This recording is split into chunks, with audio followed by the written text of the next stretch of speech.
What if I told you that Japanese people have been solving the summer heat problem for over 1,000 years, and the solution costs about $12? No electricity, no monthly bills, no giant system swallowing your ceiling. And here's the crazy part.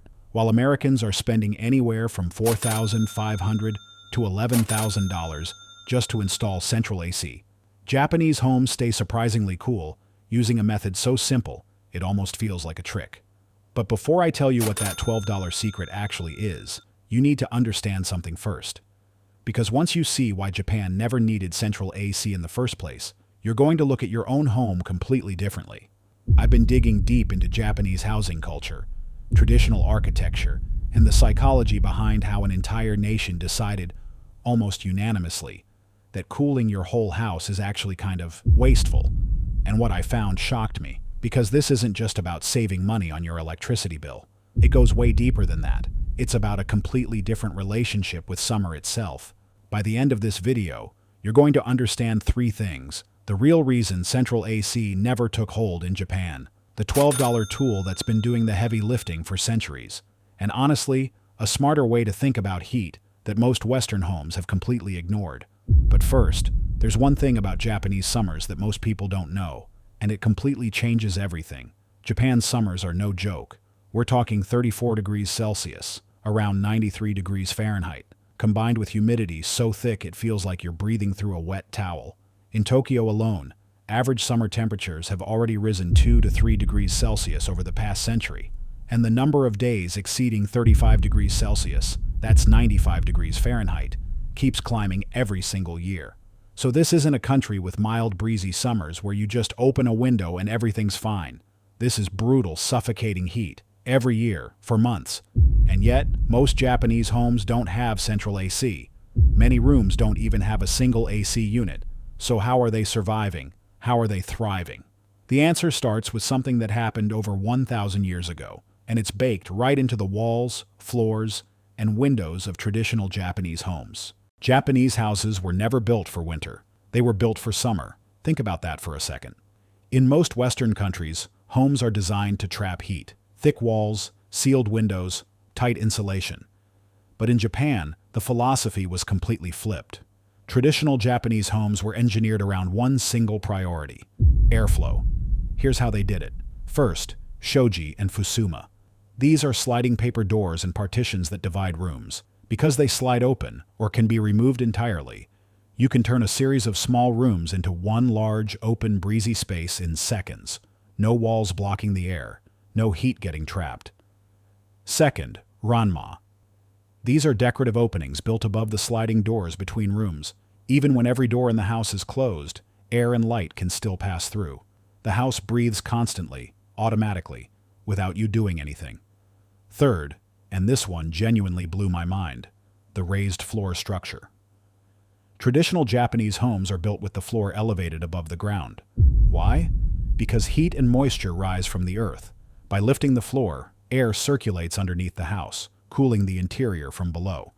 It's essentially a passive cooling system built into the foundation itself. The result? Traditional Japanese houses have some of the best natural ventilation of any residential architecture in the world. But here's the twist, and this is where it gets really interesting. That same design feature that keeps Japanese homes cool in summer is actually the reason central AC would never work in them. Think about it. A house built for airflow with sliding doors, open partitions, gaps above door frames, and elevated floors has almost zero airtightness. And central AC needs airtightness to function efficiently. Cold air pumped into a leaky house just escapes. You'd be cooling the neighborhood, not your living room.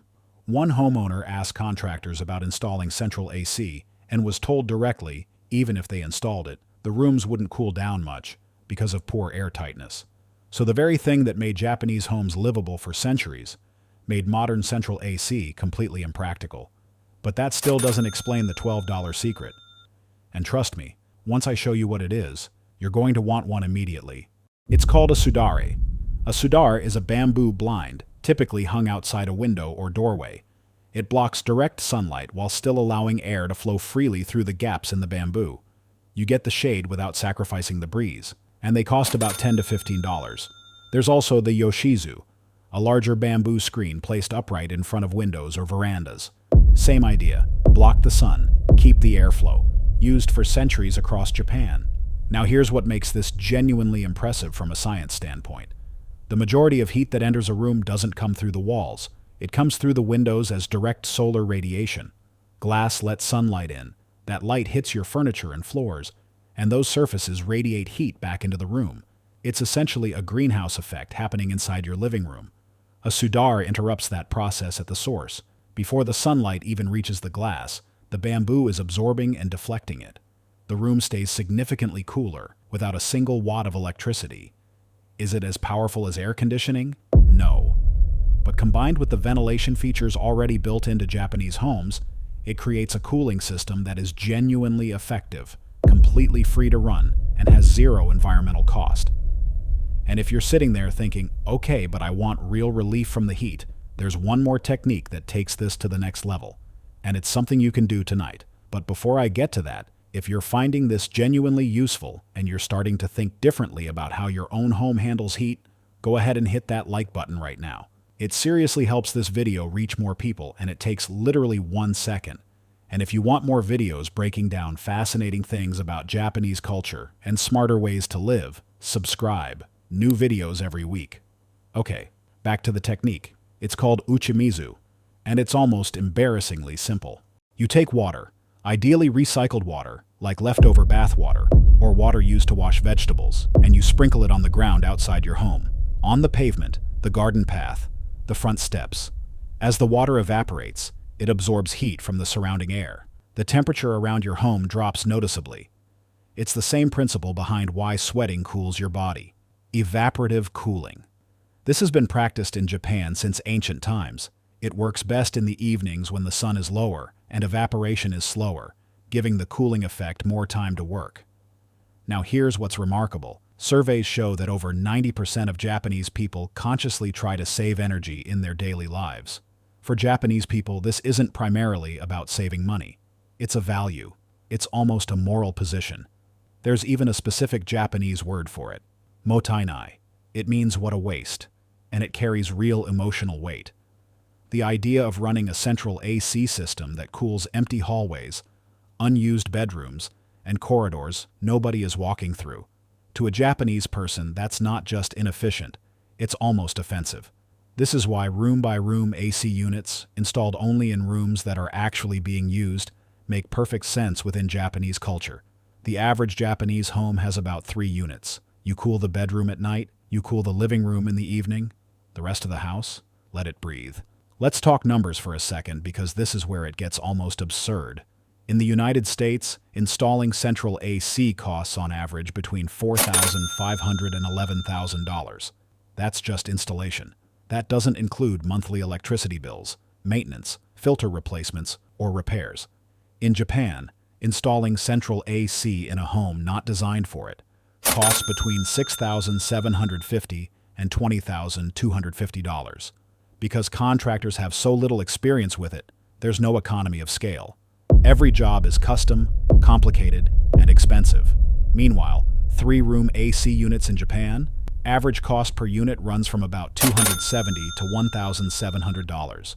For the whole house, you're looking at maybe $2,000 to $3,000 installed. A fraction of the cost. And a sudar? $12.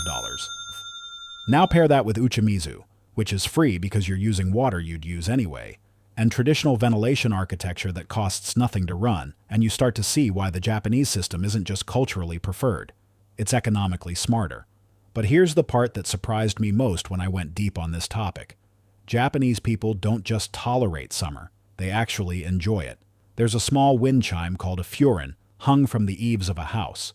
It doesn't lower the temperature by a single degree, but the soft tinkling sound it makes in the breeze, for Japanese people, that sound is summer. It creates a feeling of coolness that is psychological, not physical. You'll see furin in countless anime and manga. It's as Japanese as cherry blossoms. It represents the idea that seasons aren't problems to be solved, they're experiences to be lived. This is a fundamentally different philosophy from the Western approach, where discomfort is something to be engineered away. In Japan, there's beauty in feeling the season, in sitting near an open window with a sudar swaying gently, hearing the furin, feeling the occasional breeze. Does this mean Japanese people are happier sitting in the heat? No. Most Japanese homes absolutely have room AC and use it regularly. But there's a layer of cultural acceptance, even appreciation, for the sensory experience of summer that shapes every decision around how homes are built and cooled. Now, is this system perfect? Is Japan about to keep living exactly this way forever? Probably not. Climate change is real and it's hitting Japan hard. Temperatures are rising. Extreme heat days are multiplying. And newer Japanese homes, modern apartments and Western-style houses are being built with better insulation and sealed windows. The air tightness problem is slowly being solved. As that happens, central AC may become more practical and more common in Japan over the coming decades. But even then, I suspect the Motenai mindset won't disappear. The furin will still hang from the eaves. People will still sprinkle water on their doorsteps in the evening. The sudare will still sway in the breeze outside windows that don't need to be sealed. Because for Japan, summer was never just a temperature problem. It was always a way of life. So, here's my question for you, and I genuinely want to know this. Does your country have anything like this? A traditional way of dealing with heat that's been passed down for generations? Or a cultural attitude towards summer that goes beyond just cranking up the AC? Drop it in the comments below. I read every single one, and I would love to hear what summer looks and feels like where you're from. And if this video gave you something new to think about, a different way of looking at something as simple as staying cool, then do me a favor and hit that like button. It genuinely helps this channel grow and it takes 1 second of your time. And if you want to keep exploring fascinating corners of Japanese culture and smarter ways of living, subscribe and join us. New videos every single week. Thanks for watching. I'll see you in the next one.